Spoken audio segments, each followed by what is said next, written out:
World's Worst Murder Detective 2, Laws Stand Found. By Adam Stark. Prologue. This book is the sequel to World's Worst Murder Detective. The story is about Powen. He may be the greatest example of being extremely intelligent, and incredibly stupid at the same time. He graduated at the top of his class with honors at Harvard University. His main problem: his ears are cursed. He hears as well as misinterprets things said to him, but it gets worse. He actually acts on them, even if what he heard will put him in the complete opposite direction. Powen's passion will always be detective work, however there's a newfound joy, law practice. He became inspired by a lawyer who fought for him and won his case, making him rich. Well, that became his second passion. He took one seemingly impossible case to trial, and ended up winning during a shocking turn of events. But he ended up losing his money at the end. World's Worst Murder Detective 2, Laws Stand Found. By Adam Stark. Chapter 1, Justice is Serviced. I'm back at it again. Powen is officially back in business. I needed redemption for becoming broke. The victims' families had asked me, "How do you live with yourself?" I started asking myself the same thing, like, what choice do I have? I don't have another roommate and I'm the only one paying rent. Apparently my ears were still cursed because the families were actually referring to some expression. Is it because I have two names? A first and a last name? Never mind. I better stop now or I'll keep losing the audience. So the point is, I needed a big case. I got hired by a big firm for one reason. I was personally requested. That's right. My infamous trial that I emerged victorious previously became the catalyst for a career in the practice of law. This poor guy searched for hundreds of lawyers to no prospect, anticipation, or reconciliation. He needed me. The one who took on the impossible case and won. I had shown the world that I had the power to defend the clients whom were always told to plea or settle it out. Nonsense. I never aimed to do that. I aimed to win a trial at all costs. This brought me a weird old man named Barry Northlander. That name was bad enough, but his smell was worse. I couldn't stand that smell he had. It was intoxicating. I'll take you back to when we met in person for the first time after we had spoke on the phone about going to trial. Barry entered the firm and made his way in my office. I couldn't help but shout, "Where's my pizza? What do I gotta pay you first for it, you pathetic slug? You know I'm a lawyer, right? I'll make you so broke you'll be delivering on a skateboard and you'll have to sell drugs to pay your bills. Then, I'll prosecute you for selling drugs and I'll sell them better than you. I will change your existence as a whole. I will transform your life into that of a stentorian recidivist. And as far as your mother," Barry scarcely interrupted, "I'm not the pizza guy. It's Barry Northlander, your client." I was embarrassed, and relieved. I let him know my thoughts. "I apologize, I've had some bad pizza deliveries in the past. You know, you pay for the service of a pizza and they give it to you in a circular shape? That is terrifying. Square-shaped pizzas give you much more to eat from. I made a diagram projection once to prove it. You can view the photographs of each shape and use the pepperoni pieces as an internal yardstick for measuring. I found that every slice of pizza in this city has an average of 2.4 pieces of pepperoni. You measure the pepperoni and each one is 2 inches across the diameter, 1 inch being the radius. To discover the result of the circumference of each piece I multiplied the radius, which is 1 inch, by 2 pi, which gave me 6.28318531 inches. I then calculated the surface area of the circular pizza. Barry yells to get me to shut up. "Powen, shut up. And I hear the timer going off. Is that your pay-by-the-minute timer thing? Is that why you're talking my ear off?" I was very intrigued.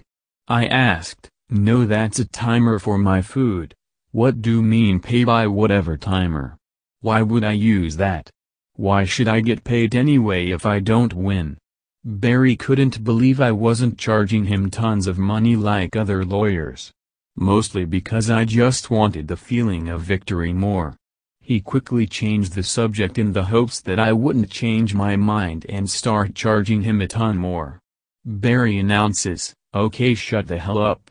We haven't even discussed my case yet, shall we start?" My cursed ears were at it again. I wondered how was it disgusting? I had to unfortunately ask, "In what way does it gross you out?" He threw his hands up in the air in disappointment. He shrieks, "What?" I had to quickly respond because I didn't want to lose my first client at the new big firm. I said, "You just mentioned that the case brought you disgust? What was disgusting about it?" Barry covers his face with shame. He blurts out, "Wow. They weren't lying about you. You really can't be talked to? You're that bad?" I decided to defuse the situation. I went to go take a shit. When returned he was still there, so nothing was diffused. He just started giving me the facts and practicalities of his case. He tells me, "Powen, I was honored and lucky enough to get this job. They produce so many products it's really overwhelming when you think about it. But I was just one guy. I wasn't able to invent anything. I failed. The contract strictly says they have the power to let me go if I don't invent products via the job description. I'm telling you the truth, I did not have enough resources. But with that job contract, no other lawyer will take it to trial that I was unfairly let go. When my time came, they had a meeting, they decided not to let me be endorsed. And they fired me. I took some notes and went to his place of employment. That's the problem. My ears have led me to the wrong place again. I can't win with these things. I thought my client said, they decided not to let me be endorsed. But he actually said, they decided not to let me be endorsed. I thought that was going to be a great motive for a lawsuit. Seriously, imagine your job that's supposed to be an indoor job, your managers told you that you have to stay outside. I would be pissed off. So I tried 2 subpoenas for the work orders for the door locks on the building first. After that, I tried to get subpoenas for the National Weather Service reps to testify that the weather was cold that day. Needless to say, they weren't taken seriously. I couldn't figure out how they were okay with endangering his life by having poor Barry work in the parking lot. I tried to read the blueprints of the building to see if the roof had access on the outside. I wasted a lot of time because of my damn cursed ears. Well, it hit that I heard Barry wrong when he called me at the courthouse asking where I was. I was able to make it on time to the probable cause hearing. It did not go well at all. Barry considered firing me. I think he would have fired me but wouldn't because I wasn't as expensive as the others. World's Worst Murder Detective 2, Laws Stand Found. By Adam Stark. Chapter 2, Law Firm. The big day is here. Trial. My favorite moments of my entire life's history by far, no debating. Barry met me in the hallway outside of the courtroom. He wore a nice-looking suit. He was so nervous and it didn't help when he greeted me. He said, "Powen, what's the plan? I'm really worried about this case. You didn't really ask me that many questions. So what's the strategy here?" I simply told him the truth, which he resented wholeheartedly. I truthfully told him, none of the preconceived ideas have came to fruition. They simply did not work in our favor even slightly. However, your testimony is key to victory. I believe we can still win without an actual plan. You just take the stand, and promise me. You will answer me and tell the absolute truth over oath, okay? Barry quietly venting his visceral hatred he harbored towards my plan. "Powen. What the hell is the matter with you? I'm supposed to believe we can win this on a hunch. A stupid-ass hunch. Powen, we are going to lose because you're such a fool. I wanted some justice, damn you. And what do you mean I don't want to testify? You never even hinted at me testifying about anything? I completely ignored his insults and responded, "We need to make the jury like you." Which brings me to the only part of my plan that I can control, your smell. Look man, yes offense, but you stink. You smell atrociously awful. The pores on your idiosyncratic body is constantly secreting rigorous torment. It would show perfidiousness on my part as well as show my ineptitude as your lawyer not to tell you this. Your scent has transitioned into a stench with the toxicity of a biohazard. Your disgusting odor has no possible means of providing surreptitiousness for the jury's nasal passages. Barry grabs my arm angrily and says, "How dare you? My big case is about to go down and instead of taking our time to make a plan, you insult me? I don't even smell that bad anyways, but that's not the point." I handed Barry a stack of money. He looked down at it and I ordered him, "The truth is, you smell bad. Take this and go to the store, buy some expensive cologne and put it on all over. We need the jury to like you. Go. Run. Make it back here in time." Barry shoves the money in his pocket and whispered back to me, "I swear if I lose this case I'm going to crack the cologne bottle over your head when I'm done with it." He took off and I made sure to eat a healthy lunch so I wouldn't be distracted at trial. Barry came back and I noticed immediately a changed man. He smelled like cologne now. This was good, so far my plan was working. The judge entered the room and everyone stood up. The jury had to listen to their lawyers attack me and Barry. My goodness, it was boring. Not even worth writing about. Basically he just told the jury that this was a frivolous lawsuit. I tried to object and say that the lawsuit that I was wearing was the same brand as his. I was then taught the definition of what a lawsuit meant and was warned about being held in contempt by the judge. My opening statement was just simply that this is a regular citizen being picked on by a big company. Mostly I attempted to hammer the point that he just lost his job, and we should feel bad for him because he didn't even commit a crime. Evidence of Exhibit A was being showcased to the court about the contract for the occupation Barry has signed. Barry went up to testify at my request. He held his hand up and swore to tell the truth, the whole truth and nothing but the truth. I started in strong hollering, "Mr. Northlander, is it true you worked for this company?" Barry answered, "Yes." I continued, "Did you sign this contract and understand the agreements made?" Barry answered briefly once more, "Yes I did." I continued, "So, why get upset then? You knew what you were getting into, and failed. So, can we all go home and call it a day?" The jury looks bored. I mean, if I was on jury duty I would be pissed to have such a boring case. The other lawyer screamed, "Objection." And the judge sighed a deep breath. He just looked at Barry and told him to ignore the stupid comments I made and just answer my question. Barry looked at his old boss across the courtroom. He sternly said, "Because it wasn't fair. It wasn't provided in good faith.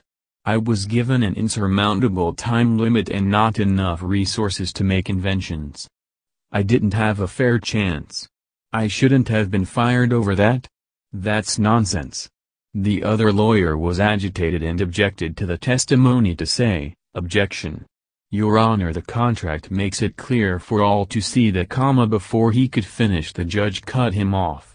The judge told him, "Overruled, you'll get your chance to cross-examine the witness, continue." I was happy on the inside. I saw the other lawyer start to lose composure. I hoped it would help my case.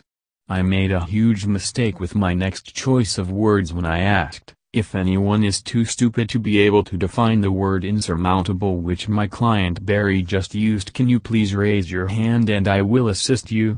The judge banged his gavel very loudly. He threatened to hold me in contempt if I said one more stupid comment. I uttered out the words, "Ladies and gentlemen and other, I apologize for that non sequitur. I will rest and allow them to cross now." Their lawyer stood up and began to tap his fingers on the table's edge of the judicial well. He went right for the heart of his attack against Barry and said, "Barry, were you adequate for the job?" Barry responded, "Yes, I have an extensive work history and the lawyer cut him off to say, "Thank you, you've answered it. Now how well could you be for the job if you never invented anything? It was a privilege for you to work for the company." Barry angrily but calmly replied, "I would have. They truly did not give me the time or resources to." At that moment I had an epiphany. I realized with Barry's pathetic work output, combined with the contract's wording, if taken literally, I could have a shot at winning this case. By using a paradox I could hopefully pull this off. Anyways, their lawyer went back at Barry saying, "Like I said before, you were privileged with the opportunity to work there. They've hired people 40 years younger than you and they make it. Some people there have invented only 10 or so worthwhile products and they got paid and compensated for their time but, ultimately let go. This is a big league company, they needed the best people, not someone like you who invented nothing. In the contract it states you must invent. You couldn't even do that, could you?" Barry was so mad he was about to cry. He looked over at me and I showed him a big smile. I gave him a quick thumbs up and hoped no one saw. Their lawyer sat down feeling like he just smelt victory, not knowing that he actually smelt Barry's cologne. Anyways, it was time to unveil my paradox. I stood up and used a very serious tone of voice. I pointed at Barry and demanded, "Barry, you are under oath. Answer me this question right now. At the time you spent working for the company, did you invent nothing?" Barry saw me wink. I was hoping so strongly that he remembered when I instructed him to testify the pure honest truth, that he would. It paid off because he did. Barry responded, "Yes, it's technically true, I didn't invent anything." I had to get him to follow my lead. I started motioning my hand for him to finish my sentence when I started slowly saying, "So you invented." Barry turned his head to the side in confusion and said, "Nothing." I was so happy to hear him say that verbatim. I looked at the judge and said, "Your Honor, I say you should throw us the victory right now. He just proved he actually was an inventor." The judge was getting mad but the other lawyer angrily spoke before the judge could. "Your Honor, I object. Powen hasn't raised a defense and now he's blatantly lying. Barry was not an inventor, which was the basis of him being let go." The judge asks me, "What were you getting at, Powen?" I kept pointing my finger at Barry while walking around the room. I started to explain my paradox. This was my last shot. I proclaimed, "You all heard that my client was fired because he wasn't an inventor. But that was incorrect. I have proof. You just heard not one, not two, but 3 people in this courtroom say that Barry invented nothing for the company. That's right. He can't be someone who is not an inventor as they keep calling him, when he specified that he invented nothing for the company. Nothing quote-unquote was invented by Barry and Barry alone. He said it, I myself said it, and their company's lawyer just said it too, even before us. He was on the company's payroll, employed, and was given time and resources as their lawyer has been saying this whole time. So with those things being said, let's examine the contract itself. It specifically states that the employee signing this contract must invent a unique product for production to begin to be shipped to stores. Barry quite specifically was told to this courtroom by 3 different people, one being the victim himself under oath, uniquely invented nothing. He did invent something, he invented nothing. And it is proven to be unique because if you look at the company's statistics that they also used to attack Barry with, it shows you the lowest production of an employee fired by them. They made 4 products. That's right. Barry is the only employee in the company's entire history to invent nothing and remains the only one. The judge took his glasses off and looked like he was in deep concentration. He looks at me and says, "Oh, so, are you trying to say that within the parameters of the company he was using resources like the contract states and unique for inventing nothing?" The judge said that as if he was asking a teacher a question at school after class. I happily answered him, "Yes, Your Honor." The other lawyer looked baffled. He was whispering something to his clients and they looked like they were frantic. I needed the jury to see that. So Barry got off the stand. Both sides did our closing arguments, which were a lot of the same of what you just read. The judge's comments towards me explaining my paradox unknowingly shaped my way to victory because we won. Barry was awarded a huge compensation from the company. I was happy to be rich again. Although I was even more happy to know that I wasn't going to get a cologne bottle broken over my head. Well, honestly, I was even more happy than the aforementioned reasons for the fact that Barry had cologne on. Barry shook my hand and gave me a hug. He started to cry happily and told me, "Powen, you saved me big time. I was wrong about you. I'm really sorry I ever doubted you. You managed to make me feel like a winner again. I'm glad there's at least one lawyer in this country that will take the impossible cases to trial willingly." I was euphoric. The feeling of victory in the courtroom is truly sensational. I let Barry know, "Thanks. It was an honor to serve you and make another jury my bitch." Barry laughs and tells me, "Well, I have your next client for you. They'll be giving you a call, Mr. Yuta Popper." As he walked away, all I could think about was my firm. What were they going to think? I met with the firm partners to celebrate. They were shocked and impressed. Gordon is one of the partners who isn't really proud of his workers unless they net a few million annually. I went to tell him anyway. I announced, "Sir Gordon, I won my case. We've earned a great victory, sir." He was looking around his desk talking quietly to himself. He leans over and says, "Shut up. Shit for brains. I'm missing my scissors, make that your top priority to find them." With those words, I took the demand too serious. I asked him, "What does this one look like? What color is it? Is it black? Does it have two equally symmetrical circles or does one side have an oblique shape?" He very energetically yelled, "Powen. It's a scissors. A damn scissors. Now can you give me it if you've found it?" I turned to my boss, "I'll work on developing a composite sketch of it. Does this scissors have any distinctive features or markings on it? Does it say property of this firm? And when I put up posters all over the city, how much of a reward should I propose for its discovery in good condition? Any indemnity deductions, sir?" He made his eyes squint very short. He unpleasantly told me, "You were worthless. Hey everybody, why did we hire this dumb fuck again?" I walked away, but I was empowered by his words. He said I was worthless, so I figured he meant without finding his scissors I was worthless, right? So I made 8,000 posters of the scissors description and placed them strategically on every street throughout the city. I put the firm's phone number on it. Well, that made things worse. We had hundreds of leads, or should I say, false leads, because they were all dead ends.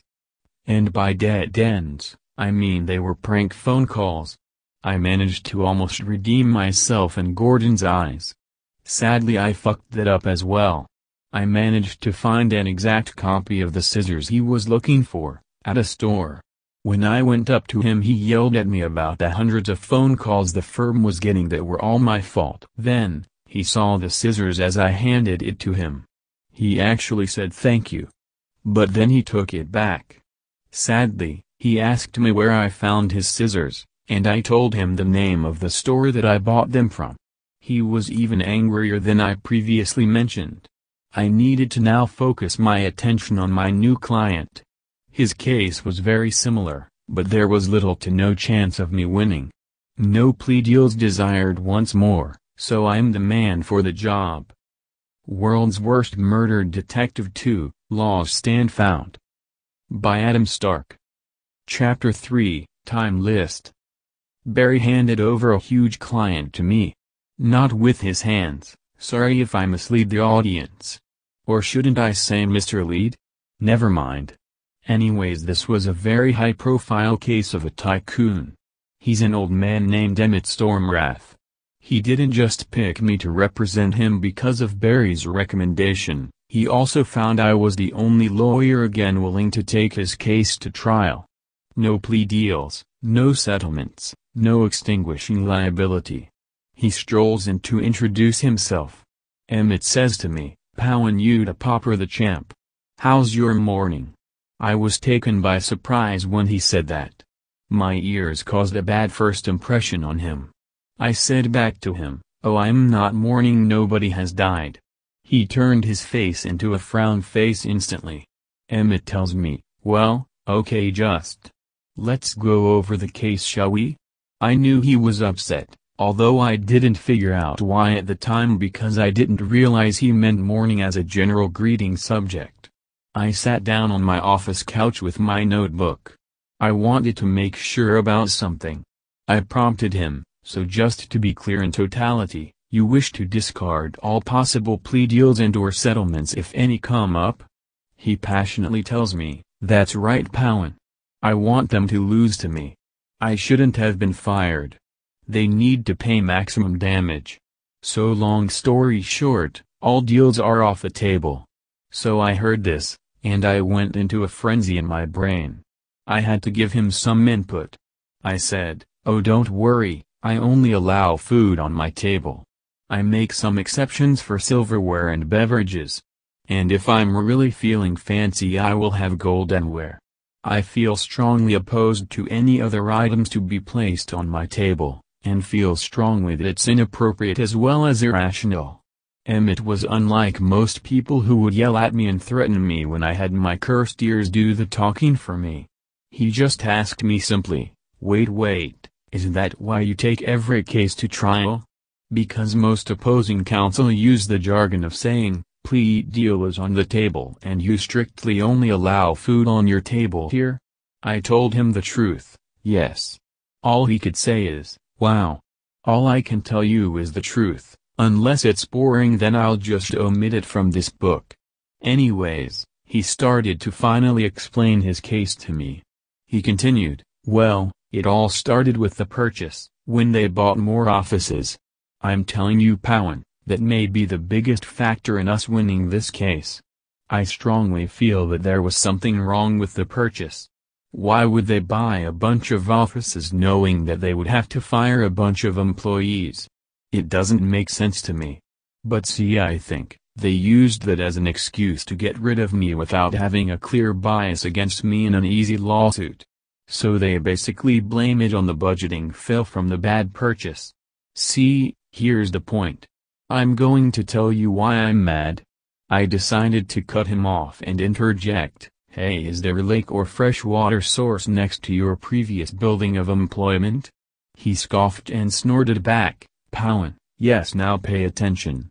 Their justification for firing me, along with the budgeting excuse I'm going to call it, was the production output.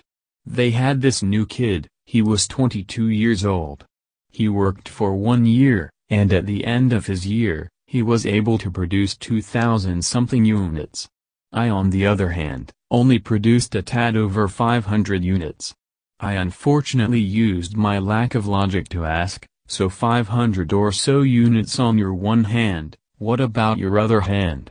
He angrily bursted out yelling, "It's just a saying. It is an expression, you Neanderthal. I used both of my damn hands, now please pay attention. This is my life's work here. I'm on the verge of crying right now. Without that job I have nothing. No means of existing in a life that I earned with my hard work. They fucking screwed me. And they need to pay for it. Or make up for it. I feel so helpless. This is why I came to you, Powen. You have done miracles in court, please will you take me serious and save what's left of my life?" I kept taking notes as he spoke to me. I told him, "Calm down, you could have just told me you were ambidextrous and you used both of your hands." He was very pissed off. He slammed his fist on the table. He got up and walked over to the window and looked so depressed. This reminds me of exactly why I do this job, to make money off of old people. I put my hand on the back of his shoulder for a moment. I let him know part of my plan. "Look, I'm sorry, just remember it's not my fault, I am aware that the view outside of my window is lame, but it was the only office I was allowed to take. He turned to look at me and became increasingly more angry. Honestly, that man got mad at everything I said. What was his problem? I walked away slowly and let him know what I was up to. Sort of. I said, I got my notes, I'm going to investigate the bad purchase area by your old work building. The big day came at last. I walked out of my office and waved at my bosses at the firm. Gordon asked, "What the hell do you think you are doing?" So I simply explained, waving my hand, "It's an integral part of the cease process, of which I form a symbolic gesture representing my goodbye, as it is this firm's statutory obligation to be respectful to my superiors." Gordon stood up off of his chair feeling very annoyed. He screamed, "No, not waving your fucking hand, you idiot. I meant not going for a plea? That's irresponsible. Make us money in a reasonable manner." I basically wanted to calm him down, so I said, "The client rejected the plea, so I'm going to do research on some fish." Gordon looked over at another employee. He quietly asked, "Powen said something fishy, right? Please tell me that's what he said." Powen, wait up. I was annoyed by Gordon's perspicacious delays. I turned my head towards him and waited by the entrance. I hollered, "What do you want?" Gordon put on his coat and grabbed his keys. He announced, "I'm going to second chair this trial of yours. I'll drive, we'll take my car. Your car door is squeaky and it sucks." I truly never ever heard of that term second chair before. But the day just went slower as we ended up in traffic and he screeched. I asked, "What is wrong now?" Gordon points at his dash in the car and says, "I'm almost out of gas. I need to get gas, damn it. Why don't you tell me before I go into traffic that the gas is low?" I was perplexed. I challenged his diatribe by saying, "Are you yelling at me or the car?" Gordon ignores my remark as he pulls into a gas station. He hands me a $20 bill and says, "Powen, please go put 20 in my car." I went inside and came back to Gordon to say, "Gordon, you gotta give me another $20. I put 20 gallons in your car like you asked me to, and $20 isn't enough by a long shot." Gordon screams at me, "You fucking clueless, brainless, worthless piece of shit. I obviously meant $20 worth of gas. Fine, take it and pay it, we got to get going now, you jerk." I didn't say a word out loud as I went back inside the gas station. I remember thinking, doesn't anybody else know how to do math anymore? Fucking hell. Wait a minute, math, to determine values of specific numbers. Oh my goodness. It was like I was waking up from an educational dream. I was thinking about what mathematic equations could I use in court to make the jury remain my bitch. I still hadn't figured out how to apply it to the case yet. I got back in the car with Gordon. He glances over at me to say, "You don't have any brains at all." I was going to explore a lengthy discourse with Gordon about how human survival depends on the brain. I was going to use a lot of giant words too, but he cut me off. I uttered out, "Incorrect, He cuts in to tell me, that was a rhetorical question. I answered by saying, "I'm aware and I gave you a rhetorical answer." Gordon just shook his head sideways horizontally in a negative gesture. When we got to the courthouse, I had him drop me off out front. I went inside of the wrong building on purpose while he was looking. When he was out of my peripheral vision, I ran to the correct building to see Emmett. Emmett assumed that I was doing what he hoped for, which would be, investigating something relative to the actual case. But no, my cursed ears have screwed me up again. He said there was something wrong or possibly bad about the purchase. I thought he was talking about the fish, called the perches. Like more than one perch fish. Which is also why I asked him if there was a lake or a freshwater source by that work building. He wishes he would have caught on to me. It was just merely a few hours before the biggest court trial of his lifetime. This was going to decide the type of life Emmett was going to have from this very point, until he dies. No way could he acquire another job with even half as much pay. Well, he was seismically disappointed when he saw me. It was bad enough when I let him know that I spend all the time studying the perches in the area. That's right, I studied fish, damn it. My cursed ears were convincing me to find out what I could about those specific fish in the area. What their eating habits were. How they would mate. And in what form or fashion could they have influenced Emmett's bosses to fire him? When I told Emmett that my time was spent doing those meaningless things, he fell to the floor and broke down crying. What really made this situation worse than it already was, became the fact of the timing. Not only just hours before court, but we already had summary judgment, and it was far too late to request a continuance. I had a hunch about something. I was thinking about the research I did on the perch. I was thinking about their average lifespan. Accompanying my theory was also Gordon yelling at me even though I was one who used math successfully. Pondering my incomplete plan, I decided to ask Emmett about his age. So how old are you, Emmett? He was flustered as can be. He sighed loudly and said, a sympathy vote? Is that what you're looking for with the jury? That's not going to win this. What kind of lawyer are you? I looked at my notes and replied with an energetic response, no. We're not going to need it. I think I have my plan all figured out. Now please tell me how old you are and don't exaggerate or lie. He told me he was 55 years old and he didn't want to say another word to me. We walked in the courtroom and took our seats. I had a plan that was daring and risky.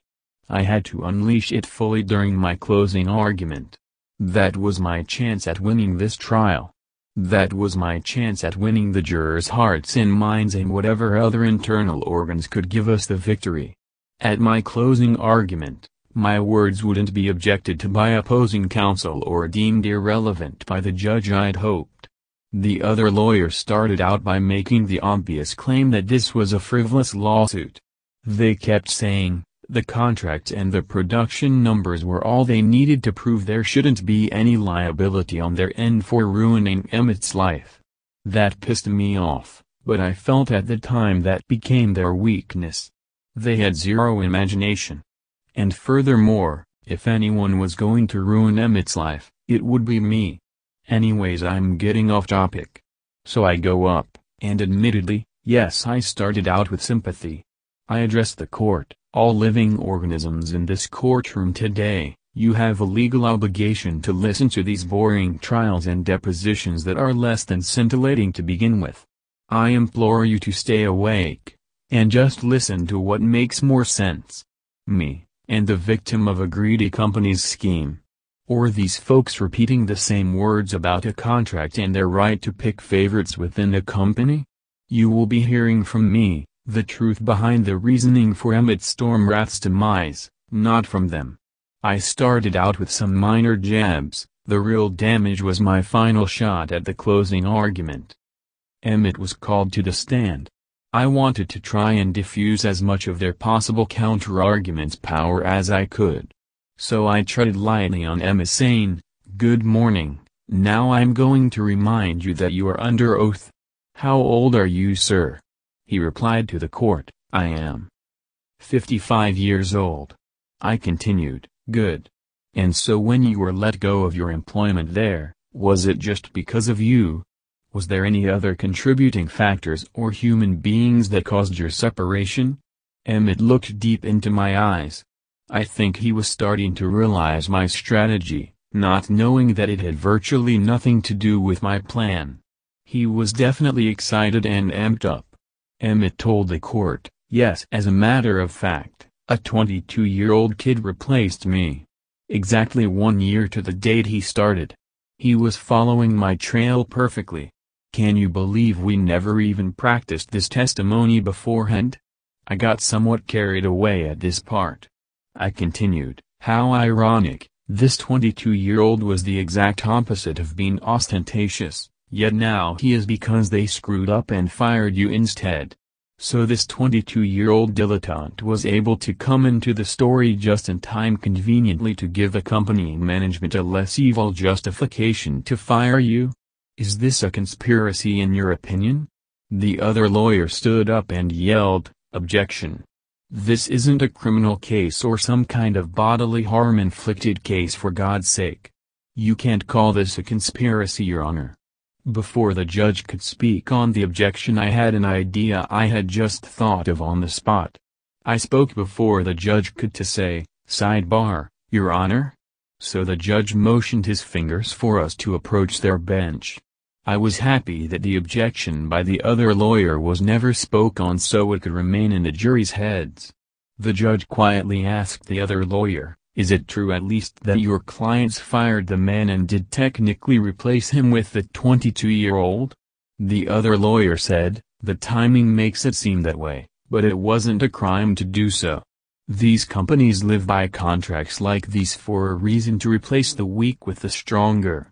The judge kept moving his head back and forth to look at both of us in the eyes.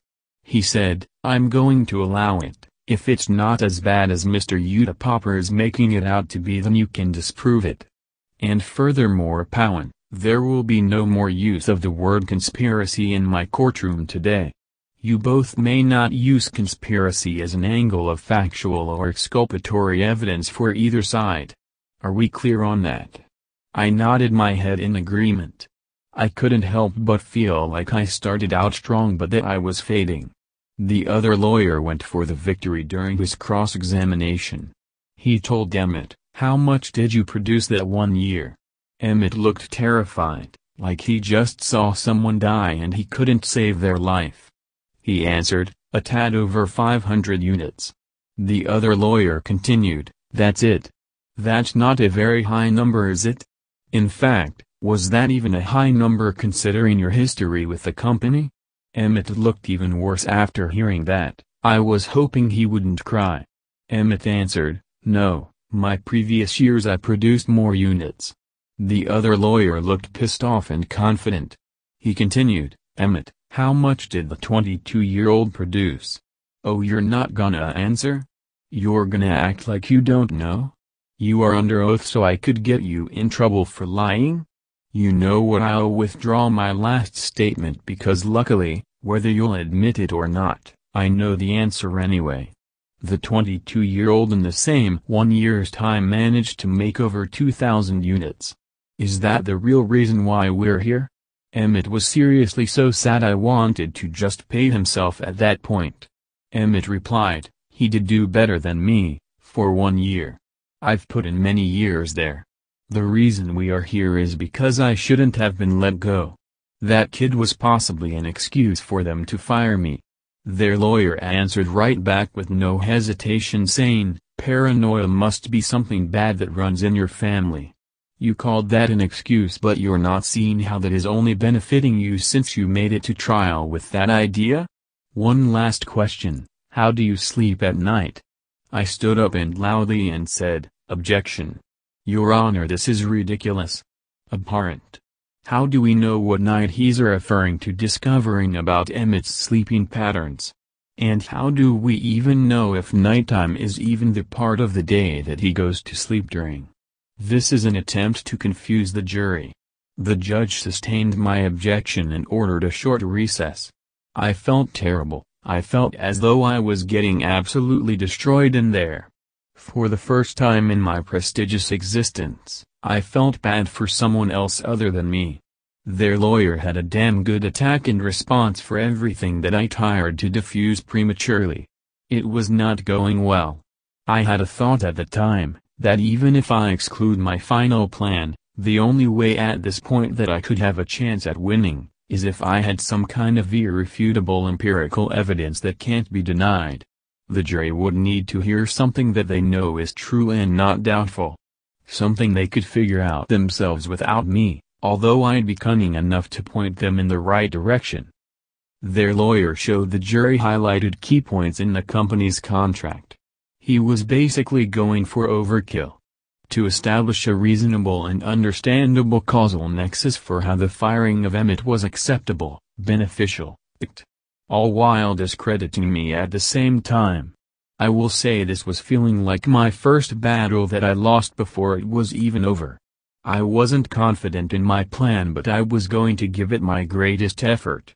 It was my time for the closing argument. I saw Gordon sitting in the back of the courtroom. Emmett looked down at the table when I started my closing arguments for him. It wasn't until I reached the climax of my speech that he looked up at me. I told the court, "Look, I'm going to tell all of you a true story. You will now understand why this was a travesty, and not a frivolous lawsuit, by any means, except the means of them being mean in the first place. Their company purchased some more offices, it massively dented their budget. They then coincidentally hired a young man and exactly 1 year later fired my client."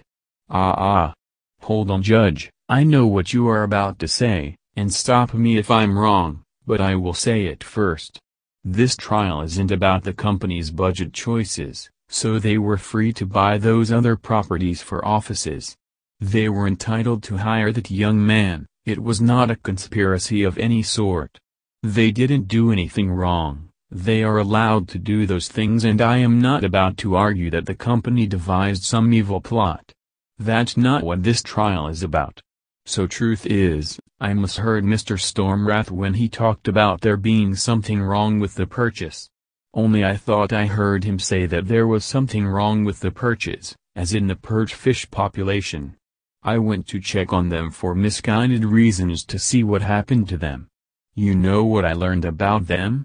One thing, they have a short lifespan. That made me think about this case too. And another thing that made me think about this case is how god-awful my boss sitting over there in the back is at math. Those two things spoke to me about this case. It's time to get an education, and to fully understand and grasp what this case is really about. Because none of us today have said it. It's a math problem. One that is solvable, I might add. Get it? Math problem, I might add? Haha, okay, sorry, that was whack. Anyways, if you do this calculation, it proves that time does go by faster as you get older.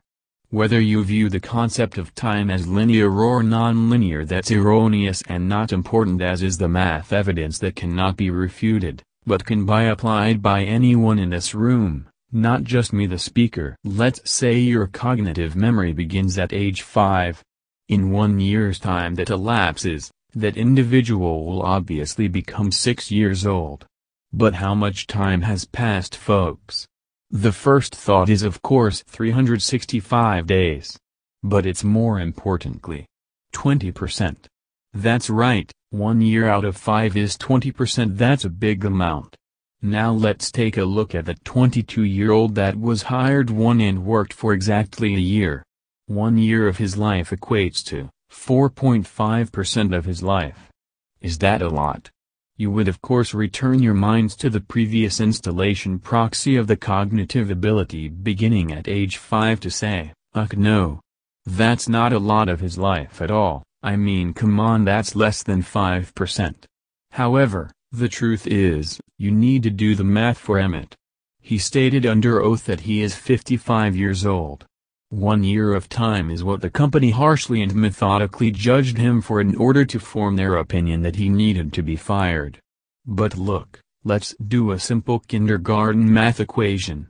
1 year of time for a 55-year-old is 1.8% of their life. That's less than half. Which also means that the 22-year-old's 1 year of time is over double the percentage. Therefore the truth is a sad story but a relevant one to this case. Emmett did do better. 1 year of time due to his age is a lot shorter amount of time and goes by faster than a 22-year-old's year of time. The company let go of the wrong employee. Hey, I'm not saying it was on purpose. The company was expecting equanimity from my client. But let's keep in mind, there's no conspiracy here. I'm sure everybody makes mistakes. Human beings are known for being gregarious, right? But even without the math, tell me this, old people. Why does time seem to go by faster as you get older?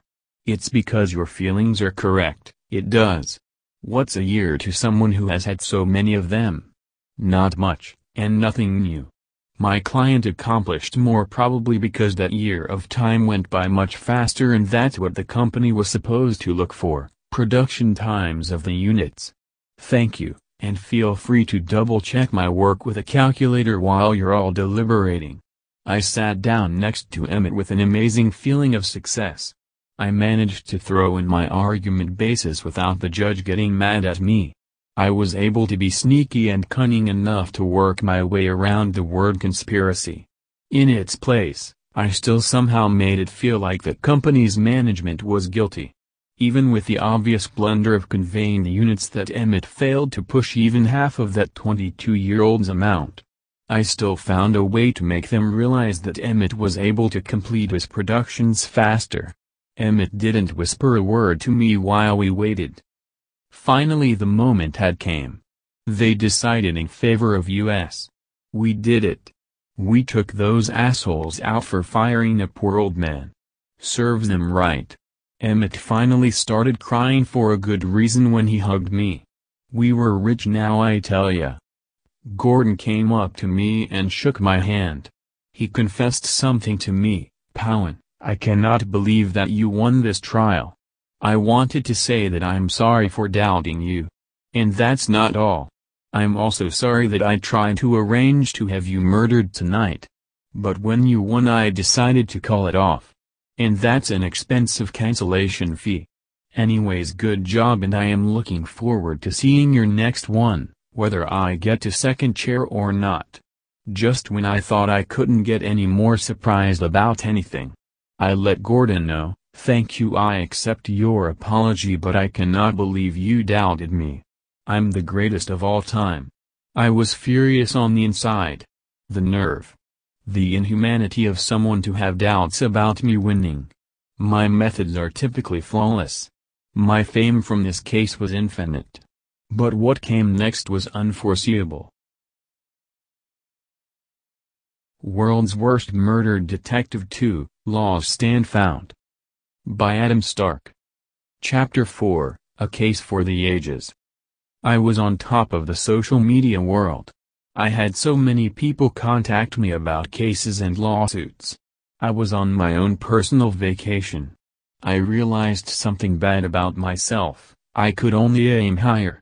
I found myself mentally unable to accept a new case if it wasn't bigger than my last one. I was not happy at all. I couldn't find myself able to get over that mental block. Someone told me maybe I should go to therapy to find a way to be happy. I thought, huh? I make everyone else happy and I'm rich? It's a win-win, ha ha dummy. Well, the time came. The gargantuan, behemoth trial that every lawyer dreams about came to my desk. Not my table though, my desk. There's a monumental difference. The lady's name was Madeline Barton. We had some things in common, a ton of money, and we were the same age. She went for the biggest lawsuit in this country's history, and I was ready for the job. We were going to sue the Board of Education. Madeline arrived and went straight to business. She took a seat on my chair in front of me with her briefcase. She said, "Mr. Yuta Popper, your life as a lawyer has led you to this moment." I was shocked and appalled when I saw how much student loans I had to pay. They actually increased my interest rate without telling me. I am a victim here, but I am not gonna stand back and take this. I nodded my head and asked, "Now, just to be fair and impartial, you are implying that you aren't going to take that abuse from them sitting as well? I noticed you said standing when you were sitting." She had a reaction that was a very first for me in my lifetime. Instead of the usual swearing or threatening, she laughed. Somebody laughed at me? That's really cool. So she says to me, "No, I'm done though, I'm going for their throat, they need to pay for what they did. I shouldn't have to pay all of this debt. I got straight A's. I graduated with honors. Nothing on my record, no disciplines or anything at all. I want this trial to end with them being heartbroken and hurt." I was just beginning to suspect that money was the motivation for this case. I had to let her know how I was feeling. Holy shit, Madeline, I am starving. So hungry. Well, as far as the case goes, I am excited about it. This will be fun. I hated my student loans. I paid them off day one, and they still sent me letters saying I was due for the next month. Like, really? You people are greedy. What was I supposed to do, you dipshits? Pay a few $100s a month over a period of several years? Totally nonsensical. I said that figuring a rich person like Madeline would understand. She spoke up saying, well, that all being said, what's the plan here?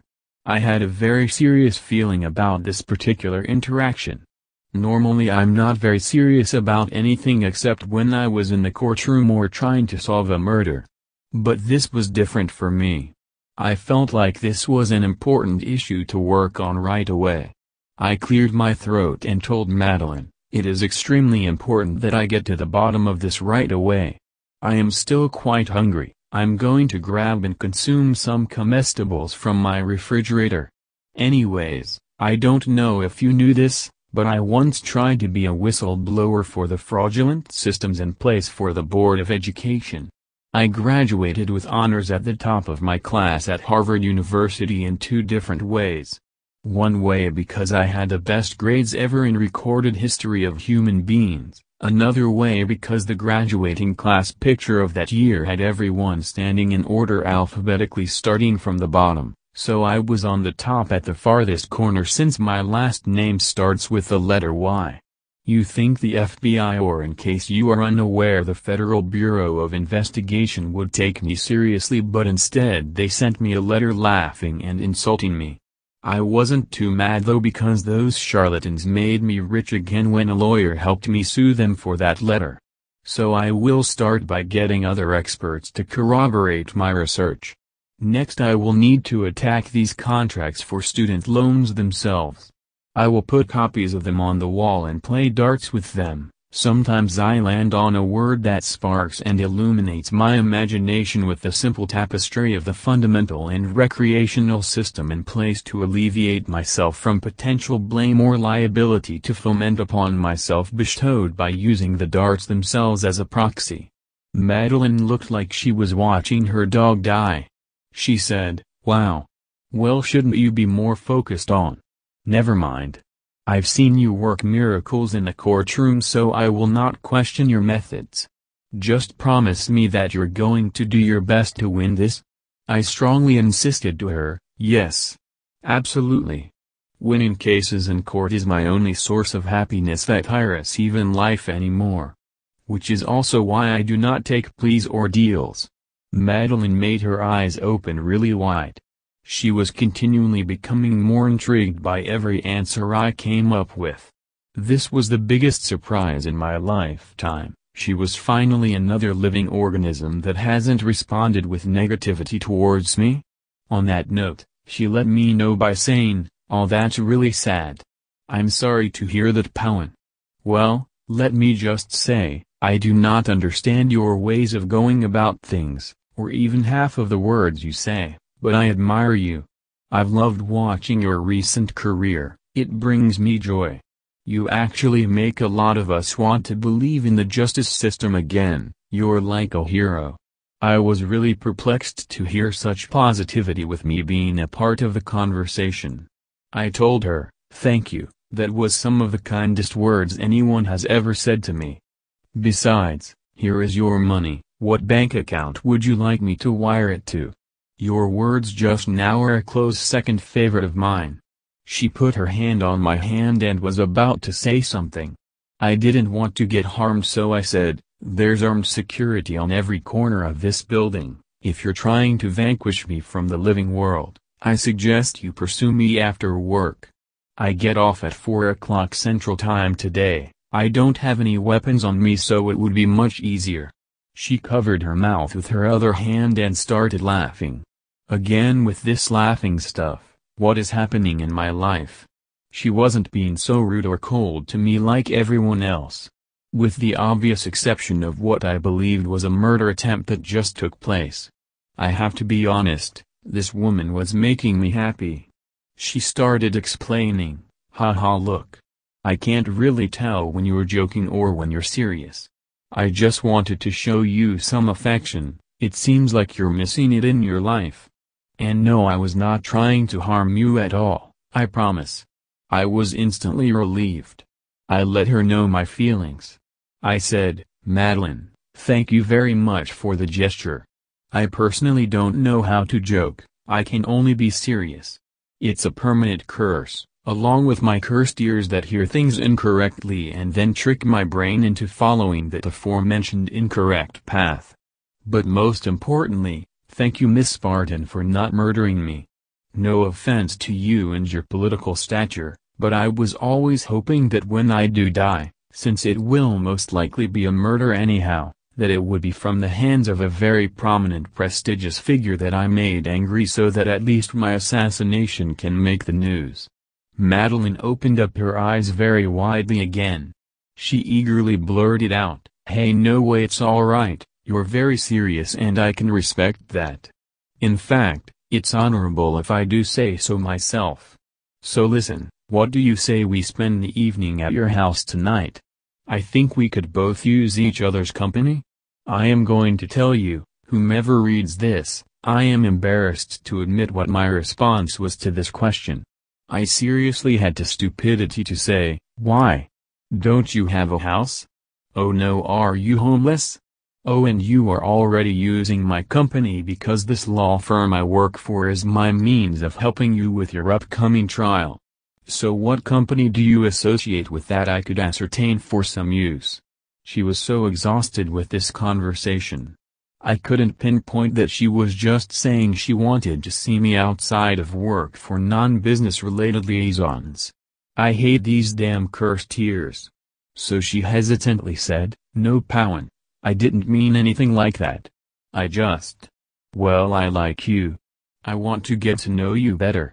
So what do you say? May I spend tonight with you? I was pleased with the way she spoke. I couldn't positively determine hatred beyond a reasonable doubt for once. I told her the sad truth, we could, I would enjoy that, but I don't remember where my house is. I feel so stupid to admit that to you Madeline, but I've spent so much time at this office I truly don't remember where I am registered to live at as a legal occupant. I would suggest we stay here, but clients are not allowed after hours. So may I venture to your building of residency instead? Is that acceptable? She heard me say that and made a huge smile and agreed. So for the next few weeks I was spending my nights at her condominium, while working during the daytime at my office and such. But no need for me to go into copious amount of details about those events and endeavors. World's Worst Murder Detective 2, Laws Stand Found. By Adam Stark. Chapter 5, Take Your Worst Shot. I was happy with the result of our early court proceedings. When I tell you this case was big, I sincerely mean it was monumentally fucking huge. Due to the sheer amount of money we were talking about here, the judges shot it up to the Supreme Court. I was thrilled to be at the best place in the history of law. I was told by my firm that I had no case at all. I was told I was fired, which I didn't take seriously. I was able to get this far because me and Madeline are rich and we could handle the insane fees for this case. I know you readers obviously just want me to talk about the Supreme Court case, but I had something on my mind first that I had to deal with. It was about Madeline. I didn't have anyone to talk to about it, and I didn't want to talk to a stranger. So I ended up going to my law firm to speak to Gordon. He welcomed me with the following words, Powen. I hate you. I hate what you've done to this firm. People are going to look at us crazy when they see how much money you've wasted on getting to the Supreme Court for a bullshit case. And I told you Powen, you are fired, you don't work here anymore. Get the fuck out of my office, you bloody cockroach. I took a deep breath and said, hey, relax, if I win in the Supreme Court would you cancel my firing? He pointed his eyes to the right side quietly for a second. He had to think, which takes him some time, whereas I just answer immediately. He very quietly uttered out, yes, You imbecile. I would. So fine, are you happy? Now what the hell do you want from me now? I told Gordon, well, I need your opinion on something new. It's like a brand new complex subject for me. I extend extreme adulation for this woman I've spent many nights with. I'm anxiously waiting to see her every morning, and merely spotting her coruscant accoutrements brings out my conviviality. I find myself gasconading about her personality, while viewing her as an oscillator paradigm. She makes me feel fortuitous to be in presence, she gives me comfort with little effort. My priorities of my jurisprudential career practices juxtaposed with this woman pale in comparison. My reverence for her knows no boundaries. Just knowing that I get to spend time with her makes me feel prosperously delighted. I am more intrepid to be in a relationship with her than to become rich and lavish in an opulent manner of satisfaction. My entire body transforms into a happier person as a whole when I speak to her. I strongly feel over-encumbered with positive emotions. What I am trying to ask you is, what is this that I am describing? Because I have never felt this way before? Gordon looked so surprised when I explained this to him. He almost started to cry. He moved himself up forward on his seat and said, "Why, Powen, that is so beautiful. You are falling in love. That's it. You should think long and hard about when and how to propose to her and ask her to marry you." When I heard Gordon say all of that to me, I was in a daze. I screamed at him, outrageous. How infuriating. That is what this love is that people do and talk about? What a colossal waste of time. Total hogshit. How would I have time for that? After this trial, me and her are finished. I walked away annoyed and I slammed the door. What made this interaction even more impressive was that the door had a door stopper on the wall and it broke off when I did that. Safe to say I was mad. I couldn't dwell on it for too long though. I had the Supreme Court to attend now. I was so excited to see the Supreme Court. I've never seen such a beautiful place. I was let down by the smell though, it was disgusting. So I walked into the hallway where I met Madeline. She was sitting on a bench looking extremely nervous. She jumped out of her seat when she saw me come in. She spoke before I even had a chance. She excitedly told me, "Powen. Oh my goodness, we are really here. I never thought I would see this moment. This is our time to show them what's right here. So, how are you?" I told her the hard truth about the situation as harshly as I could. I told her, "I'm doing great, I had sex this morning. So you should already know that's silly. Anyways, just remember, if I get a chance of getting you to speak, make sure you sound honest. This is the most important aspect of this day. This is why I didn't practice this with you or go over notes. You absolutely must sound genuine and as if they put a gun to your head and forced you to sign up for countless student loan debt. Which brings me to my next point. I've crafted a punctual handwritten suicide note. If this case is a defeat for us, and if I feel as though it was your fault that I lost, then tonight I will kill myself and frame you to look like the clear blame for it. I've added a lot of personal information about you that only I would know, which I've acquired from our time together. So go ahead and use that as motivation to speak like a champion out there. Go straight to the facts, but be clear that the amount of debt makes no sense at all. Got it?" Madeline was about to cry. I felt bad, but then I reminded myself that she hired me to do a job. It's like there was a possibility of her caring about me. She switched up her tone, saying, "Fine, let's just get this over with. I hope you know what you're doing." But little did she know, I never truly know what I'm doing. We took our spots and the readings began by the most prominent courtroom attendants in the country. The other side began by berating our case. They told the Supreme Court justices something like this: "It's plain and simple, she, along with thousands of others, signed up for these loans. It's rudimentary, they know, they read, they assume the risks of gathering debt. There was no fraud committed here, This is just a wild example of someone who has so much money that they can use it to get all the way up here to the top. She knows she's paid all of her student loans off and she's just mad because she didn't want to pay any more of the interest. To reiterate, you read these contracts, and assume everything that it entails. I was actually very nervous at this point. I had 3 options for which strategy I was equipped with, but which choice to use. What really made me distraught at this point is how boring the Board of Education's lawyer is. If he is that boring, then will the Supreme Court listen to me or try and rush this case out of the building? I went with the wrong option to start things off. I told them, isn't that in itself the basis of this dilemma? These people speak on behalf of the Board of Education, but they do not, and cannot speak on behalf of education itself.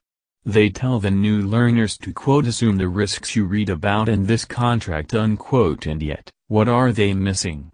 Anyone? Oh, sorry, I have the floor solo. I see. I will enlighten you all today. They have assumed that every new, even brand new student, has the ability to read and comprehend. That is incomprehensible and irresponsible. Not everyone knows how to read, but they like the idea of getting money to go to schools to then learn things such as high scholarly subject matter and the basics of reading. The other lawyer didn't even get the chance to object. The spokesperson on the far left side basically objected for him. They were not happy. This is what they unfortunately said: order. This is no place for fun and games, Mr. Yuta Pomper. Contract laws are in place for a reason. You cannot, and will not, make mockery of this room by trying to substantiate fraud by simply saying some people are unintelligent. Unacceptable. Is that all? Or are we moving on to the next point? I have to say, I was feeling discouraged about my chances after that. I had to go with another option. I calmly asked, understood. Now I would love for you to hear from Madeline Barton. Proceed. She cleared her throat and made sure to project her voice far enough so that every member of the Supreme Court could hear her. She told the room, I'm not going to take this from them.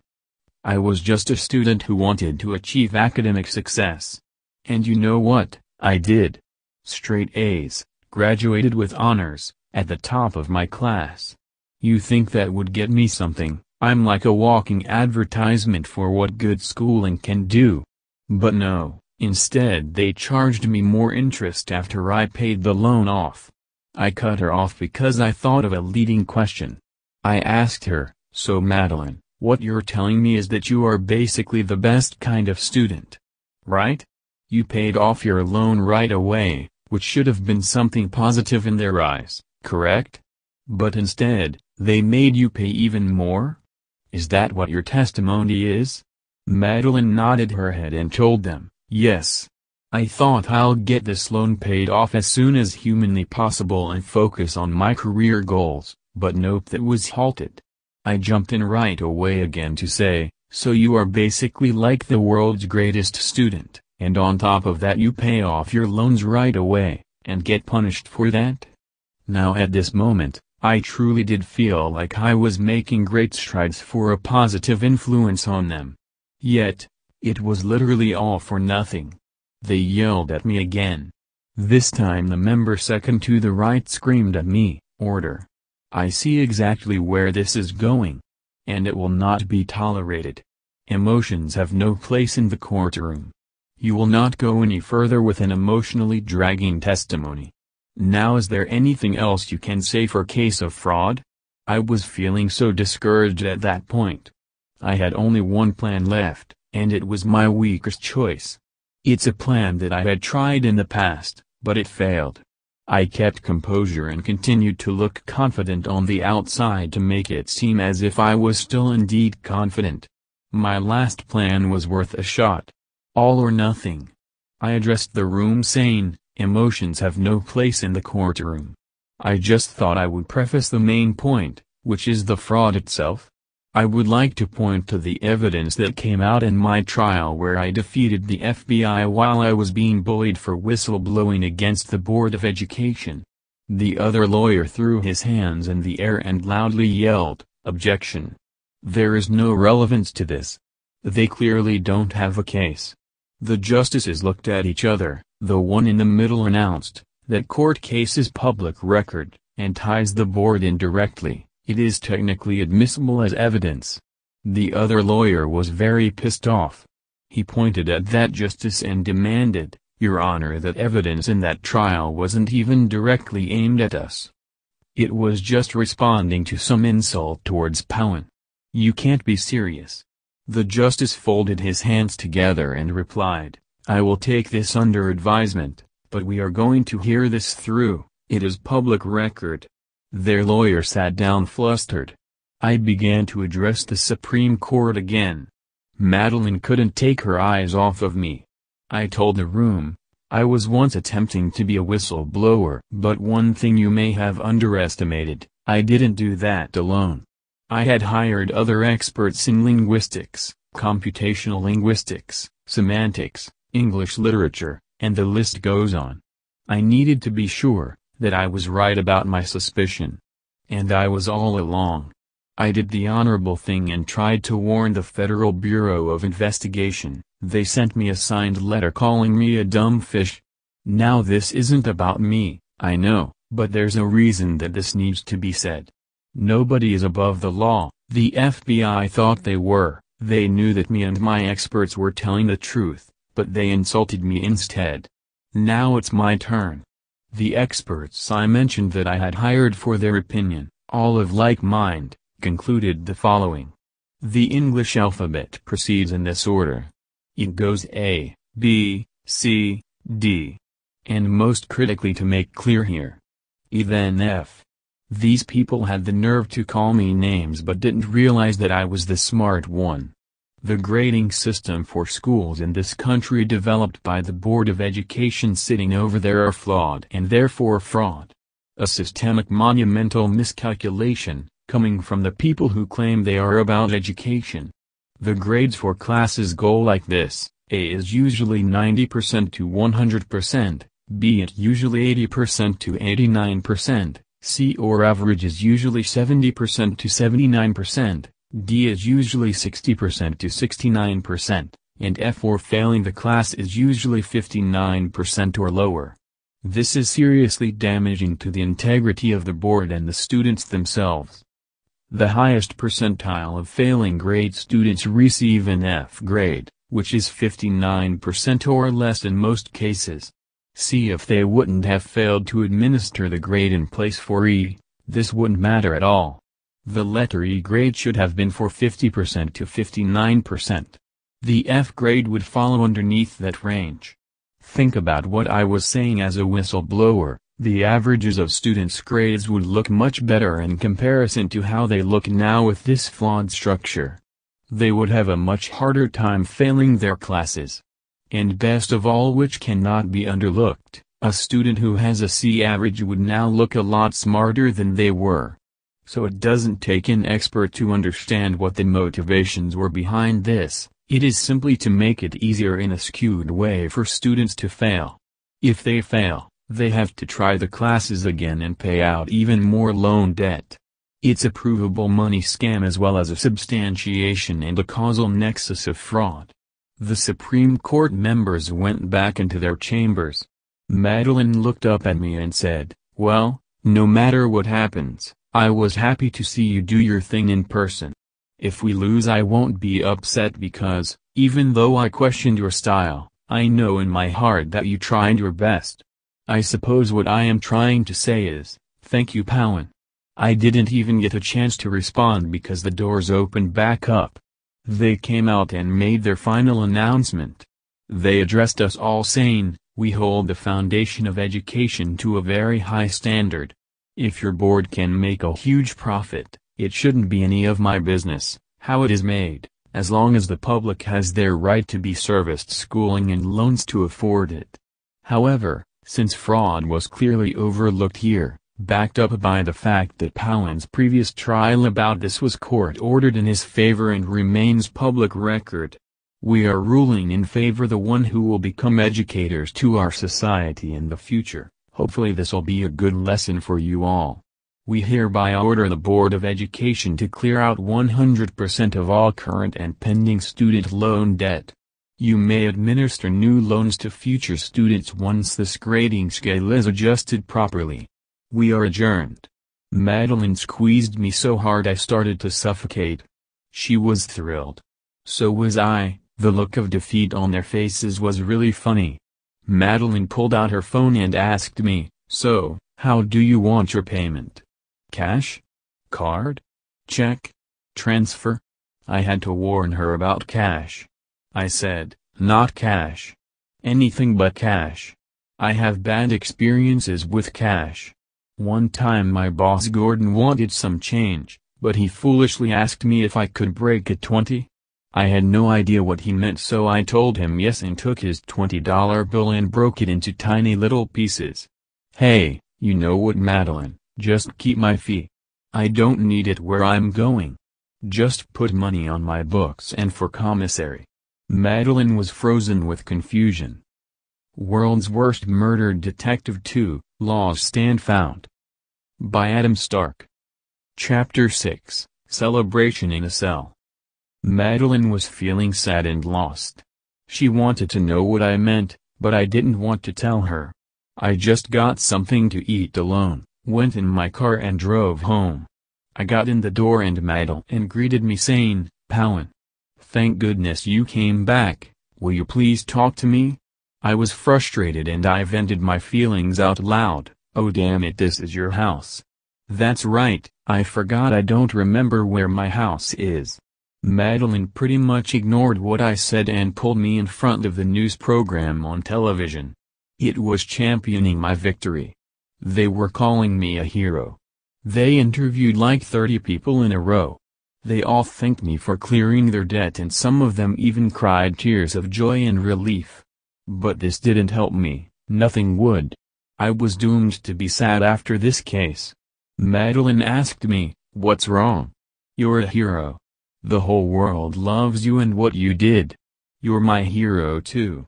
Please will you talk to me?" I took a moment to compose myself. I sat down and told her, "Madeline, I'm sad because the way my brain works, I can only do better and better. Since I just won the greatest victory in the history of law, I'm done and it's over. I need to go back to prison and this sucks." Madeline dropped her glass cup. She got down on her knees next to me and frantically said, "Why? Why do you feel like you have to go there? What in the world are you talking about?" I tried to explain to her, "Look, I can no longer practice law. It's over, I've done the biggest possible case. So I need to go back to prison, because that's the last place where I got my inspiration from. And I will find out there what my next career should be through the process of enigmatic nature. And I'm scared." Madeline put her arm around me and said, "Why do you have to punish yourself? And of course you're scared. Prison is a scary place." I had to laugh at that. I told her, "Ha ha ha, that's funny. You misunderstood me. I'm not scared of prison, I'm actually really good at prison. I'm scared of figuring out how to get there. I need to find a way to get sentenced to prison, but with a clean conscience. I don't want to hurt anybody, or steal from anyone. So I have to think of a way to go to prison for something that I did by accident, but how? Thinking is what scares me. Do you have any ideas?" She started to cry. She cried all over my shoulder. I snuck some napkins off of her table to dry up the wet spots from her tears. She pleaded with me, "Powen, please, I love you. I have no shame in admitting it. Let me take care of you, I want to be with you forever. We can make this work." I started to think, could she really be crying because she loves me and I'm terrible? I told her, "So all that being said, I need to have a job to support you and provide for you. No little odd jobs. There's a reason the word is provide and not amateur vitae, right? So I need my inspiration for a career from prison again. Okay? I'll see you soon as I get another job, unless I forget how to find your house. I'll get a tattoo of your phone number and address. Bye, love you too, see you soon." I walked very fast out of there so she couldn't keep on distracting me. Although I did go to the tattoo shop. While I was getting my lower back tatted, I had a thought of how I could technically commit a heinous crime, but by total accident. This would allow me to keep a clean conscience. The tattoo guy said a hyperbole about shit. That made me think. Shit. That's it. I need to shit. I had the plan to get the job done. I had to carefully and methodically plan out this path that would lead me to accidentally committing a bad crime. I went over to the Internal Revenue Service building with some power tools. I used my drill to take off the sign that says, office, and then I took off the sign that says, men's restroom, and switched them. So I went into the office where I deliberately put up the wrong sign showing the bathroom. I made sure to be in front of the cameras. I found a chair and took a shit. Within hours I was arrested and charged. I told the officers, "Oops, I thought that was the bathroom, that's what the sign says. I guess I made some sort of mistake." I said it loud and clear with a smile. They said something about trespassing and vandalism in court, but I knew better. After all, it was an accident. My conscience was clean. Nobody had to get hurt. I smiled and winked towards Madeline in the courtroom. I went with a public defender and they did an excellent job. I got 2 years in prison. I was eagerly waiting for the inspiration to come. Why was it taking so long? I was already in prison for a week. But the wait was almost over. I received the most shocking visit that I never could have imagined. I thought for sure it would be Madeline again for the 3rd time. It was none other than John Kratzworth. My boss, who hated me when I became a detective. He hated how bad I was at being a detective, and he was responsible for me going to prison the first time. He was right about true murderer and I was wrong. John took a seat and started talking about his plan. He told me, "Look at me, listen to me, and shut up. I don't want to hear a word from you except yes or no, okay? I cannot believe that I am saying this, but I need your help. There is a murder case that I'm afraid is not going to be solved. I think I need your help." Just like that I felt the inspiration come to fruition. I didn't even take a moment to think about it. I hollered, "Yes. I am in. I can't wait to be a detective again, sir. You won't regret it." John proved that some traditions will always be continued. It took my very first sentence out of my mouth to make John get angry at me. He yells, "No, damn it, you're a convicted felon. I can't have you as a detective on my payroll, you fucking idiot. No, what I actually need from you is to be a private investigator that I hire anonymously to gather some evidence illegally. I'm ashamed to admit this, but within legal methods my force has been unsuccessful. However, you could be a private investigator working for us secretly and illegally obtain evidence.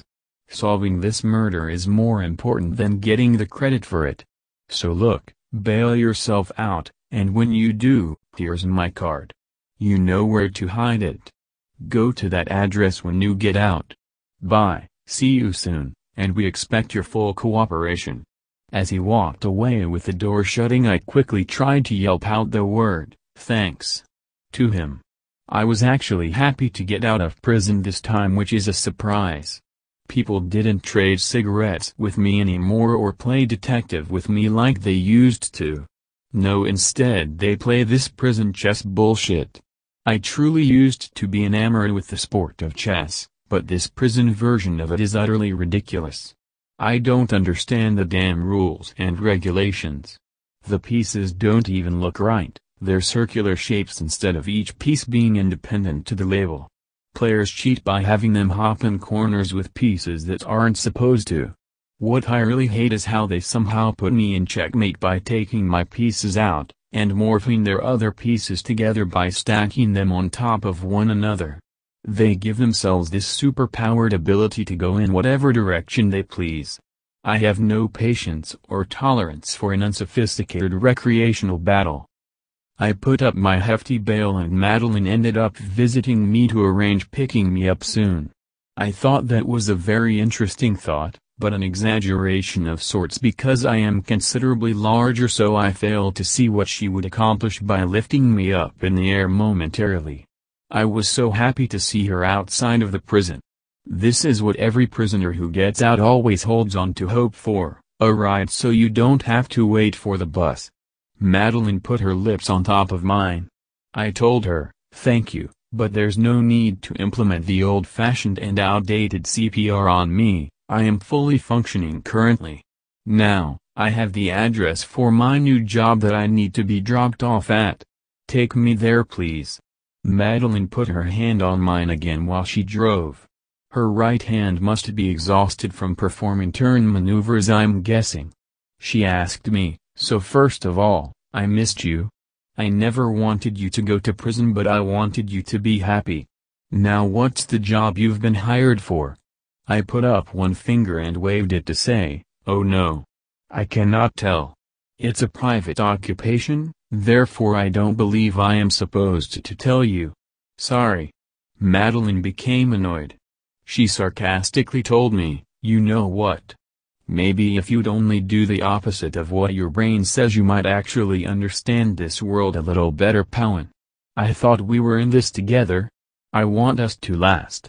Perfect?" She did it. She said something that was so random, it just might work.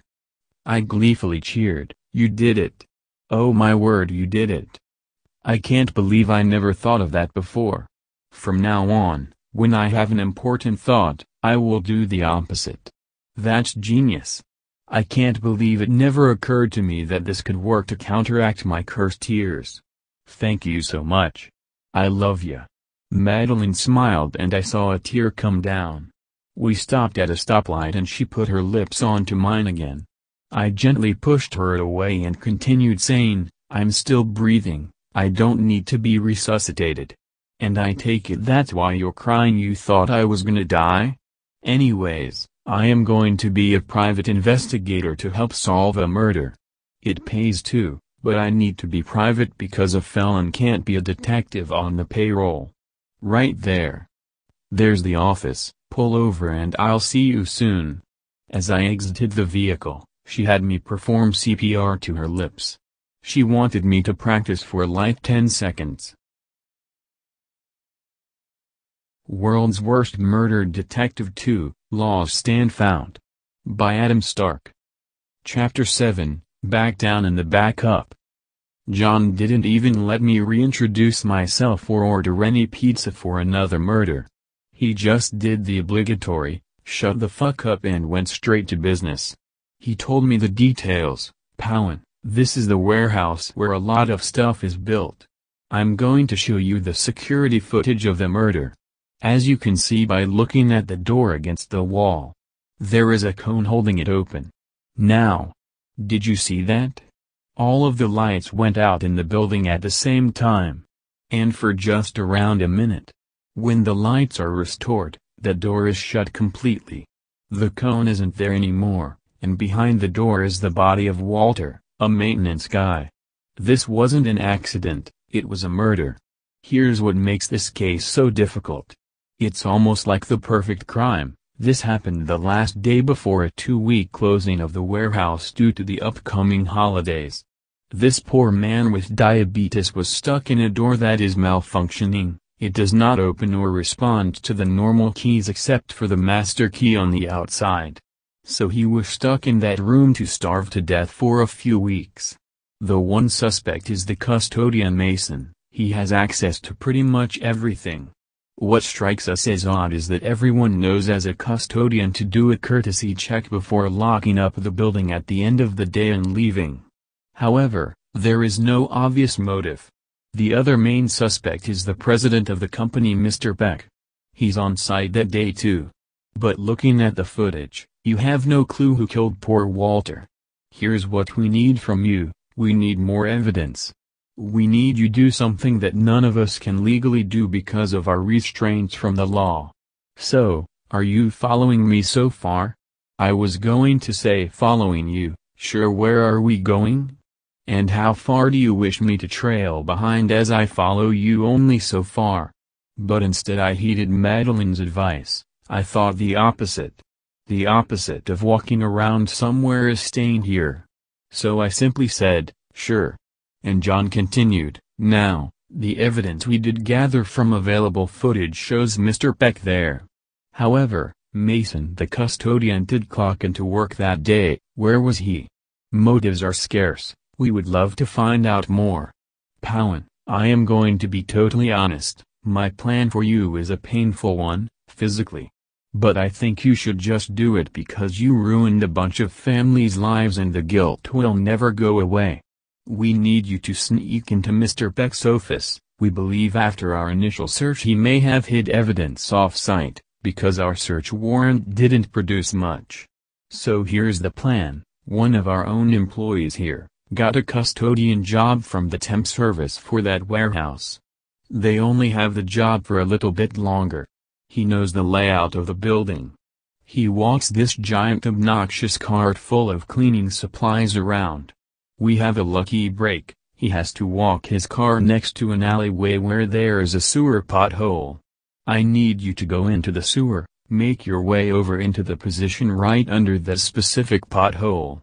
Next, you will hear the cart roll over the pothole. That's your signal to open it up, get in the car to hide, close the pothole cover, and remain undetected. From there the cart will be secretly taken to Mr. Peck's office. You will crawl from under the cart and into his desk. He has 2 of them. You won't be put into the desk that he sits in so you don't become discovered. Once you're in the desk, you will wait there for as long as it takes to possibly hear some incriminating information or insight to the crime. After hours, sneak around and see what clues or files that you can possibly find. But you must return to hiding in that desk when the warehouse opens up for the next shift. Bring some small supplies and investigate carefully. We don't know enough about Mr. Peck. We would like to see if you can discover some of his scandals. Oh, and wear gloves. Any questions? Madeline Strick worked again. Before implementing the think of the opposite trick, I would have said, what's wrong with Mr. Peck having scandals? But clearly my cursed ears misheard and he actually said to see what's wrong with his scandals. They must be stolen or have a unique smelling wax. Anyways, I was really excited about this.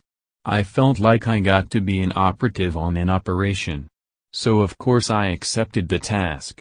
I packed a phone, headphones, snacks, pillows, blankets, and a picture of Madeline to remind me to think the opposite to think correctly.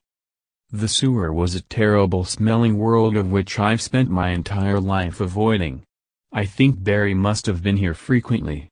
All I needed was a flashlight. I mean, it really wasn't that difficult to figure out where to go. Once I climbed up that pothole, I just waited for about 3 minutes. Finally, I heard the bump. I opened up the pothole cover and snuck inside of the custodian cart. Laying down sideways, I almost knocked off one of the bleach bottles. I almost forgot to silence my phone, but I heard someone talking on their telephone, so it reminded me. Once we made it into Mr. Peck's office, the custodian was pulling out the trash bag from his main desk. The cart was adjacent to the other desk. I managed to sneak in it with my bag of supplies. I was excited. I thought this would be a fun reconnaissance mission. Almost felt like corporate espionage, but not as much partying. Laying awkwardly inside of this desk is actually where and when I wrote everything in this book until this point. I gotta say, I can understand why John was concerned about Mr. Peck's candles. I was smelling terrible from the sewer. So after he left for the night, I lit a bunch of candles in his office so he wouldn't smell the bad smell once he returned. I looked through his phone answering machine. Interesting. It told me that there was some deleted phone conversations. Where were they? I found the phone numbers that called. On a hunch, I thought I could call them back claiming it was for an investigation. These were so boring, just a bunch of orders and meetings. But one phone call stuck out to me. It was a political activist. He was sad to hear that Walter died. He said he talked to Walter on that phone the same day he died. We can't recover what the conversation was because it was deleted from the company's phone archives. But who deleted it? According to the activist, there was a possible strike against Mr. Peck that was going to take place. He also told me that Walter needed to gather a bunch of signatures to proceed. He was murdered, or should I say forcibly trapped in that room during his lunch break. Well, this makes one motive at least. Another thing I noticed was this master key. I wondered about something. Who would have access to it? And I was even more confused when I read the report on this case. There was no fingerprints on it. The next spot I investigated was this file cabinet with each paper stamped, signed, and dated. The part I was looking for were the work orders. I needed to know for a fact, with a moral certainty, that there was a vending machine here somewhere because I was starving. I found the next best thing, a clue. This work order dating just like a week or so prior says that the door with the opening mechanism that didn't work, was actually fixed. But how? I knew this for a fact, the door was not fixed or Walter would have escaped. I looked at my picture of Madeline, it made me realize something. Think the opposite. So in other words, that door was only fixed on paper. Not in reality. So nobody investigating this would suspect the door being faulty on purpose. Also, the intention there was likely to prevent anyone from actually fixing it. There was another suspicion of mine. I called a bunch of electric companies in the area and asked them if there was any power shortages in the recent weeks. They all let me know that there were none. Not one speck of a reason to think that the cause of the lights going out was due to external reasons. There must have been someone on the inside doing it. On the work order sheet it also confused me once again by showing that a current pending, or incomplete, work order was for the lighting modifications on the laptop. Whoa. Now I can't get logged into the laptop because it is password protected, so I will never really know if the laptop can shut the lights off remotely yet or not. But another serious glaring issue is, who even has access to the laptop? Is the laptop logged in, and opened up for anyone to control all shift long on a daily basis? I really don't know. Well, knowing all of this that I know now, I did the right thing. Sort of. I handed over all of my stolen evidence to John's unit. What I didn't tell them was that I continued investigating. I waited in the parking lot for the custodian Mason to show up. When he arrived I asked him about the work orders. He said it was complete so he never touched it. I asked Mason who would have access to the laptop. He claimed he didn't know what laptop I was talking about, although he could have been lying. I asked him who had access to the master key. He said quite frankly, he did, it was used daily. I asked if there were any other copies of the key. He said hell no. Wow, this was interesting. I needed to ask Mr. Peck a few things. I walked into his office holding my little notepad. I announced, "Mr. Peck, I need to speak with you, now." He sat down and arrogantly said, "Well, sure thing, why not? What can I do for you?" I got straight to the point. I pounded on the side of his chair. I asked, "Why are your warehouse's work orders so inaccurate?"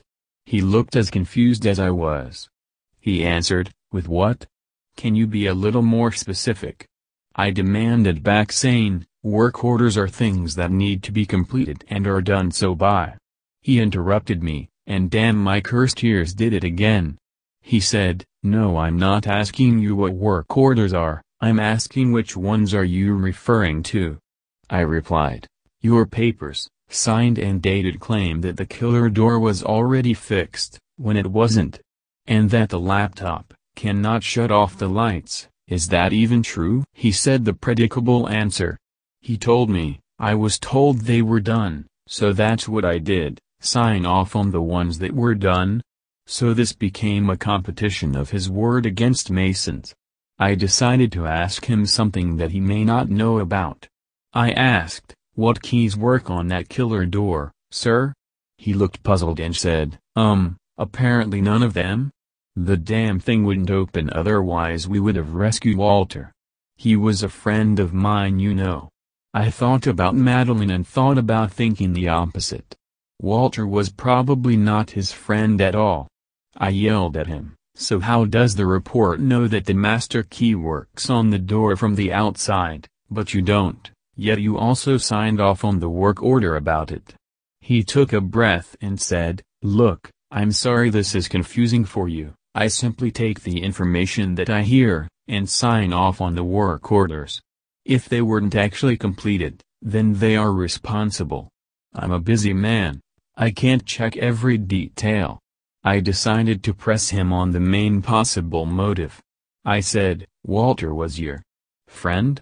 Why would he be requesting signatures against you? Organize a protest against you?" He started tapping his desk with his fingers. He told me, "So? That's his right? We always have disagreements. That didn't mean we weren't friends, detective. I just simply said that he wasn't allowed to ask for those during his shift while he is on the clock. If he wishes to do that when he is off the clock, by all means. Please, I have to do many negotiations." I figured, while I need to maintain that I am legally a detective, why not allow him to believe so? I told him, "Fine, one more thing. Where exactly were your whereabouts that week? Where else did you go?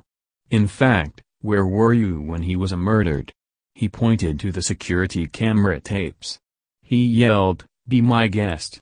I asked him what kind of car he drove. It was an expensive brand new truck.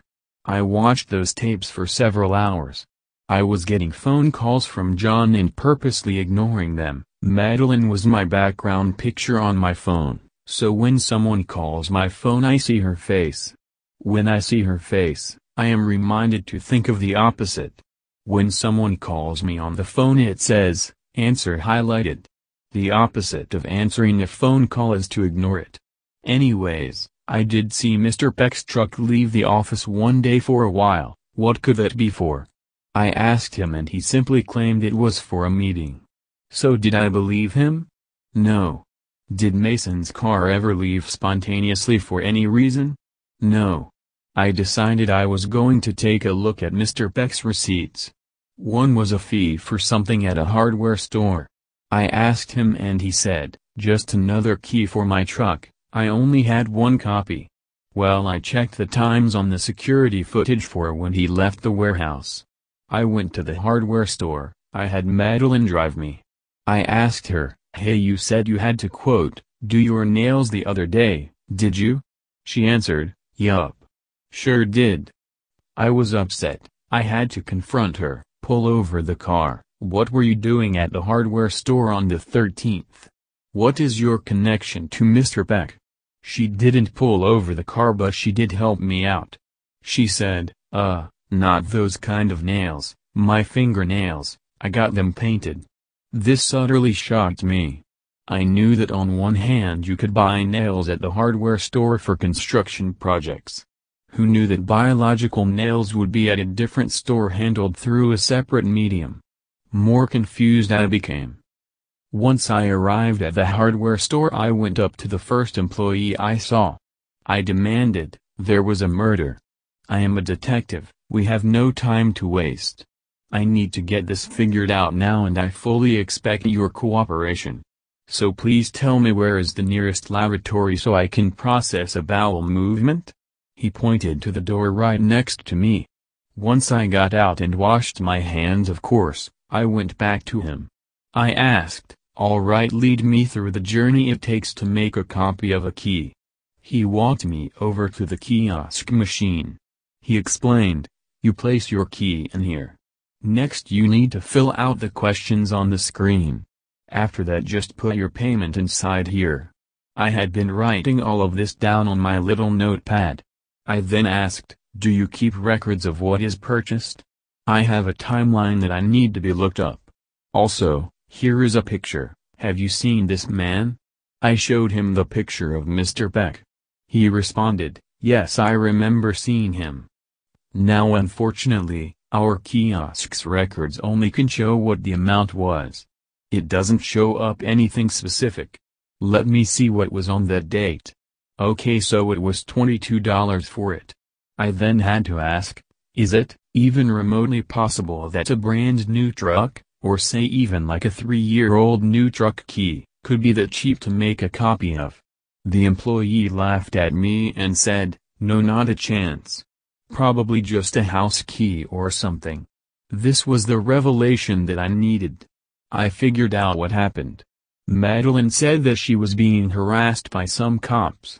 I walked outside and it was John and his crew. They were pissed at me for not answering my phone. John yells, Powen, come with me. Now. That's in order. I shook my head in agreement. I walked slowly over towards their group. In a sudden burst of speed I stole Madeline's keys and ran into her car. I started the car and as I drove off I yelled out the window, this perp is mine. I'm getting all the credit. Blow these nuts, you bums. They screamed at me and ran into their cars. I did feel bad about Madeline, but I figured she knew I would give the keys back. Madeline called me. Seeing her picture on my phone made me think to do the opposite of answering, but then it was her behind the call, so I thought of doing the opposite of that. So I essentially did the opposite of not answering her call. I said, I can explain. I solved the murder. I'm going to be the one to get a citizen's arrest. I'm going to get revenge on my boss for sending me to prison the first time. I'm sorry I stole your keys. She cried and said, yeah, but you stole evidence. You'll just go back to prison. Please, can't we work this out? I told her, hey, don't worry. I got my next job all lined up. We can get married when I get out of prison this time. And I'll give you your keys back. Well, I gotta go. I just hit the suspect with your car. I hung up the phone and jumped out of my car. I pushed Mr. Peck like 10 feet with my distracted driving. I pulled out my phone and started recording a public live stream video with me and Mr. Peck in view. I grabbed him and said, so you killed Walter because he was a threat to you? He received a call the day he was killed saying to collect signatures to protest against you. A phone call conversation that you deleted or had your secretary delete for you. You figured out a way to use your laptop to shut off the lights in the warehouse when he was on his lunch break. Then you shoved Walter into the one room where the door was busted and could not open from the inside, only on the outside with a master key. The work orders showed falsely that the killer door was fixed so that at the end of the night nobody would think to check there for anyone. You then falsely put the work order for the lights control via your laptop as something that was unfinished, which was another lie. Right?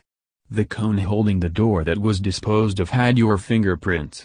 Mr. Peck confidently replied, I threw away a damn cone. It wasn't anything important. I ignored him and continued, and finally.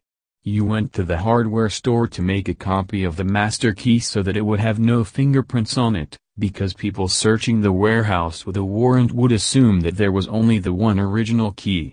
Mr. Peck was coughing in pain and said, first of all, this man hit me with his car. And no, I bought a copy of my truck's keys, you idiot. I walked over with the camera to his new truck and grabbed his truck keys in his hand. I looked back and forth at Mr. Peck and the camera. I said, so this is your truck? Yup, these keys unlocked it. Great. Now, if you're right and I'm wrong, do one thing for me and I'll admit I was wrong about this murder investigation right now where I stand. Since you said you made a copy of your truck key, I will hold on to this one copy of it, and all you have to do to be no longer considered a suspect is to go ahead and start your truck. Oh? I will take your silence as a sign of guilt. You're under citizen's arrest. Get in my car, you're being charged with murder in the first degree. Once this all went down, John came barging in. He yelled at me, you fucking fool. You screwed up this investigation. I smiled and happily told him, no, Mr. Kratzworth. I didn't screw it up at all, I stole it from you. I'm getting all the credit. What's funny to me is that John, the district attorney, and the judge residing over this case all asked me the same question. They asked me if I was seriously proceeding to submit my evidence willingly, knowing it was stolen, in order to convict Mr. Peck, and face additional charges for hitting him with my car? My charges were well worth it. I actually can say I solved a legitimate murder case, faster than the seasoned detectives. I went back to prison again. Madeline agreed to marry me as long as I never go back to prison anymore. I promised her that I will not go back to prison ever again on purpose. After all of this time I finally found my true talent. I got a job as a tutor for law students. I made a steady income by offering help in every aspect of law through personal or online correspondence. I only had one rule for the students: if they ask a question, it better be very specific so I don't have my cursed heirs interfere. Madeline and I lived a very quiet, happy life. If we ever needed a divorce though, I know just the lawyer. The end.